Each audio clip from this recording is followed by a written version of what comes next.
महोदय, हम लोगों के यहां अगर प्रदेश के अंदर इस बजट में जो अन्य तमाम बातें हैं उन सभी पर अगर हम एक एक करके चर्चा करेंगे, खासतौर पर कृषि की जब बात आती है तो प्रदेश में हम लोगों ने इस बजट में तमाम अलग अलग सेक्टर के लिए अलग अलग यानी उसके लिए बजट की व्यवस्था की है। जब माननीय नेता विरोधी दल अपनी बात को कर रहे थे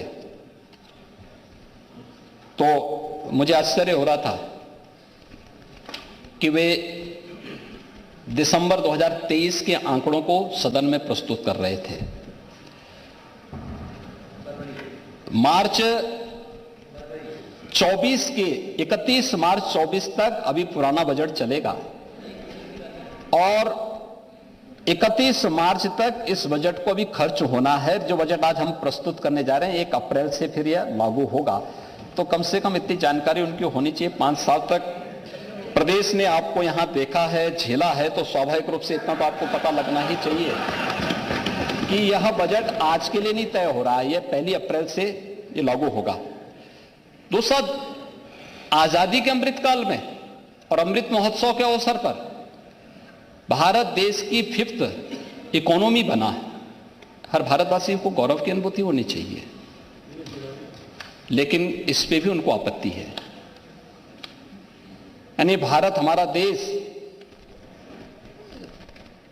दुनिया की एक आर्थिक शक्ति बन रही है और उस ब्रिटेन को हम लोगों ने पछाड़ा है, जिस ब्रिटेन ने लगभग 200 वर्षों तक भारत पे शासन किया था, उसको पछाड़ करके भारत 5वीं बड़ी अर्थव्यवस्था बना। प्रधानमंत्री मोदी जी के विजनरी लीडरशिप में इसके प्रति आभार और अभिनंदन के शब्द कहने की बजाय इसको ही हम कटघरे में खड़ा करें तो ये बड़ी आश्चर्यजनक स्थिति है। और वे आज भी एक तो आंकड़े वे दिसंबर 2023 के प्रस्तुत कर रहे हैं, जब हम लोग अप्रैल 2024 की चर्चा कर रहे हैं तो वह आंकड़े वहां के प्रस्तुत कर रहे हैं। 5th इकोनॉमी बनने में भी उनको संदेह है। उत्तर प्रदेश हर फील्ड में नंबर 1 का बने, इसमें भी उनको आपत्ति है। ले चले, आप अध्यक्ष जी के तो ऑफर को पहले ही डिनाई कर चुके हैं।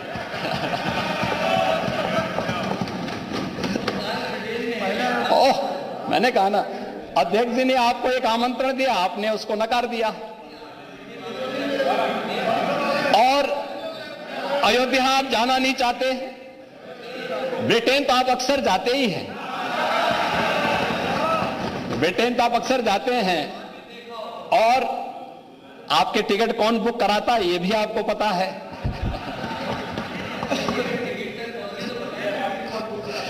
ट्रैवल एजेंट ही कराता होगा, ट्रैवल एजेंट ही कराता होगा। अरे कोई ना कोई ट्रैवल एजेंट कराता होगा। तो महोदय, 5th इकोनॉमी में भी इनको संदेह है। उस पर हर्ष और गौरव होने की बजाय देश की आर्थिक महाशक्ति बनने पर, और याद रखना जो मैंने पहले कहा, मोदी जी के ही नेतृत्व में अगले 3 वर्ष में भारत दुनिया की 3री बड़ी अर्थव्यवस्था भी बनेगा। 3रे कार्यकाल में 3री बड़ी अर्थव्यवस्था बनेगा। मुझे लगता है किसी को भी संदेह नहीं होना चाहिए, हर भारतवासी को गौरव की अनुभूति होनी चाहिए। $1 ट्रिलियन का रोड मैप क्या है, उस पर भी हम लोग आएंगे। महोदय, कृषि सेक्टर में पिछले 7 वर्ष के अंदर जो कार्य हुआ, मैंने परसों भी यहां पे कहा था, गन्ना किसानों के लिए 22 वर्ष में उत्तर प्रदेश के गन्ना किसानों को 2,03,000 करोड़ रुपए का कुल भुगतान हो पाया था। और पिछले पौने 7 वर्ष के दौरान उत्तर प्रदेश के गन्ना किसानों को अब तक 2,33,000 करोड़ रुपए से अधिक की राशि उनके खाते में जा चुकी है। प्रदेश में गन्ने का दायरा बढ़ा है। कोरोना जैसी महामारी के दौरान भी प्रदेश के अंदर इस बार भी हम लोगों ने गन्ना किसानों के मांग के अनुरूप हम लोगों ने प्रति क्विंटल गन्ने का दाम भी बढ़ाया है और उत्तर प्रदेश पहला राज्य है जिसने कोरोना कालखंड में भी अपनी सभी चीनी मिलों को चलाया है, लगातार चला रहे हैं। यहां तक कि छपरौली की चीनी मिल चौधरी साहब की कर्म भूमि की चीनी मिल थी। चौधरी साहब के नाम पर राजनीति बहुत सारे लोगों ने की होगी, लेकिन चौधरी साहब के प्रति सम्मान व्यक्त करते हुए हमारी सरकार ने आने के तत्काल बाद छपरौली चीनी मिल के एक्सपेंशन के लिए और उसके मॉडर्नाइजेशन के लिए हमारी सरकार ने पैसा दिया और मुझे प्रसन्नता है छपरौली चीनी मिल आज पूरी क्षमता के साथ आज काम कर रही है। लगातार सरकार इस पे कार्य कर रही है। प्रदेश के अंदर प्रोक्योरमेंट की पॉलिसी क्या होनी चाहिए, इस पर भी डबल इंजन की सरकार ने ही काम किया और प्रोक्योरमेंट की नीति के तहत बिचौलियों से मुक्त, मध्यस्थ से मुक्त, किसानों से सीधे क्रय सरकार करेगी। आज यह व्यवस्था प्रदेश के अंदर भी पूरी प्रभावी ढंग से लागू है। प्रदेश के अंदर चाहे वह प्रधानमंत्री किसान सम्मान निधि का 2,62,00,000 किसानों को 63,000 करोड़ रुपए की राशि प्रदेश के किसानों को प्राप्त हुई है, सीधे डीबीटी के माध्यम से पैसा उनके अकाउंट में जा रहा है। और यही नहीं, लगभग 23 लाख हेक्टेयर लैंड को सिंचाई की अतिरिक्त क्षमता भी पिछले 7 वर्ष में डबल इंजन सरकार के द्वारा किए गए प्रयासों का परिणाम है। महोदय, इस बजट में खेत सुरक्षा योजना के लिए भी धनराशि का प्रावधान है। राज्य कृषि विकास योजना के लिए भी अतिरिक्त धनराशि की व्यवस्था का प्रावधान किया गया है।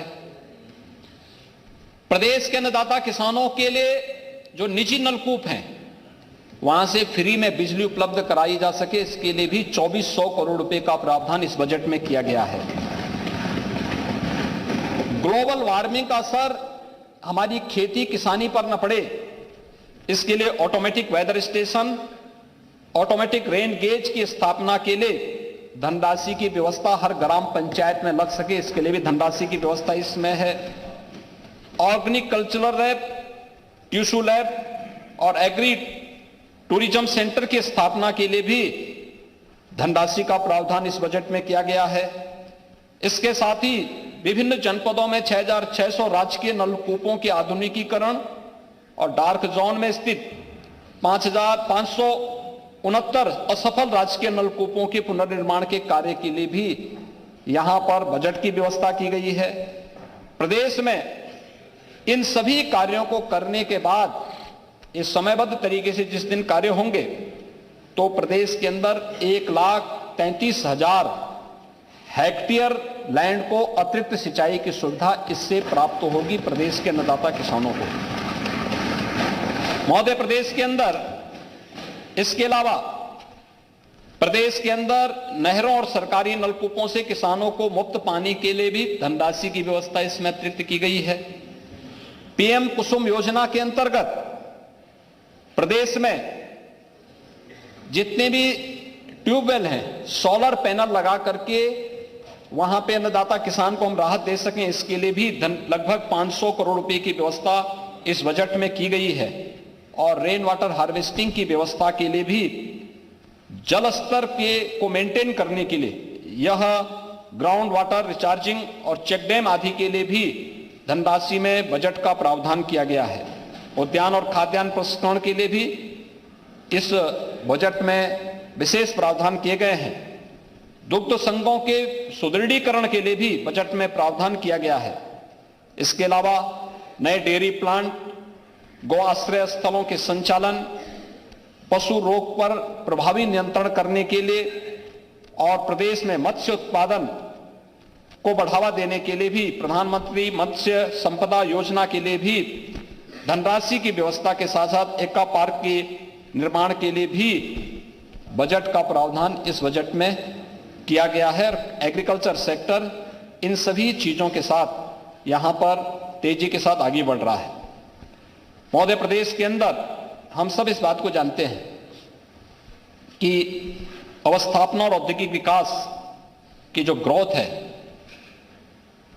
वह दो बातों पर निर्भर करती है, एक स्टेबिलिटी पर, दूसरा सस्टेबिलिटी पर, और ये ग्रोथ के लिए बहुत आवश्यक है।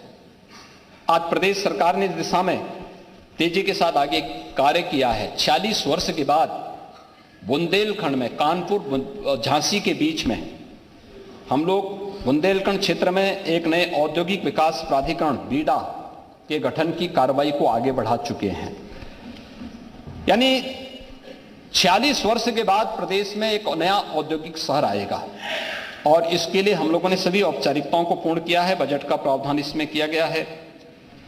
प्रदेश में पहली बार सेमीकंडक्टर के महत्व को हम सब जानते हैं कि जितने भी हमारी इलेक्ट्रॉनिक आइटम है, एक छोटी सी चिप हमारे कंप्यूटर को, मोबाइल फोन को, टेलीविजन को, या हमारा लैपटॉप है, या आज कोई भी इलेक्ट्रॉनिक आइटम है, अन्य सभी, उन सभी क्षेत्र में उसकी अपनी एक भूमिका है।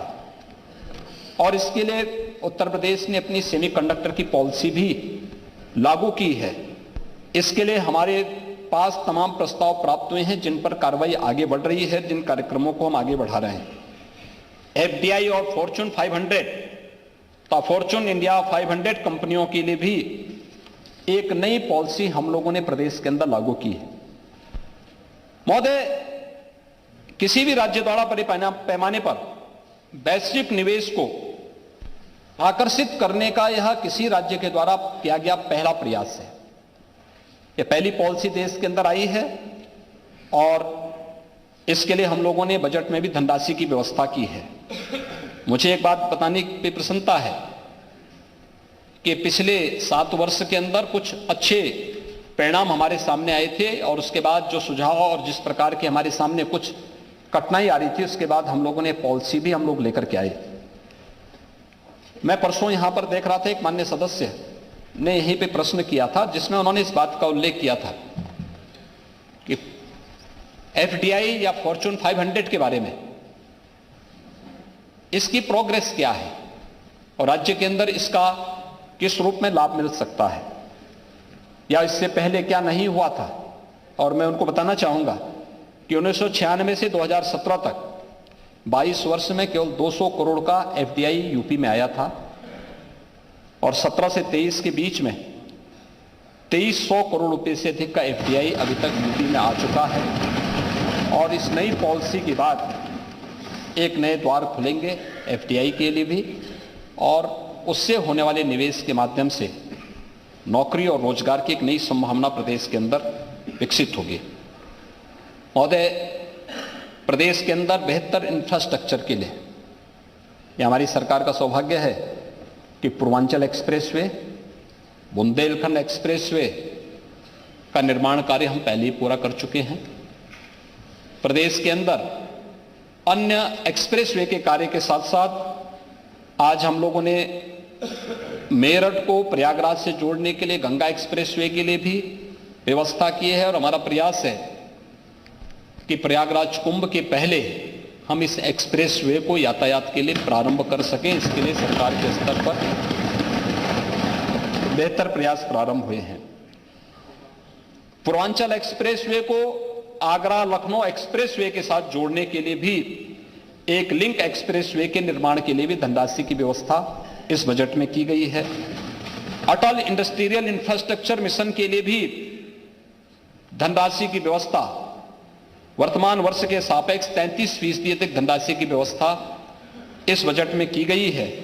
और एमएसएमई में प्रदेश के अंदर जो किसी भी इकोनॉमी का और खासतौर पर बड़े निवेश का जो बैकबोन होता है वह एमएसएमई का क्लस्टर उनके पास किस रूप में मौजूद है इस पे निर्भर करता है।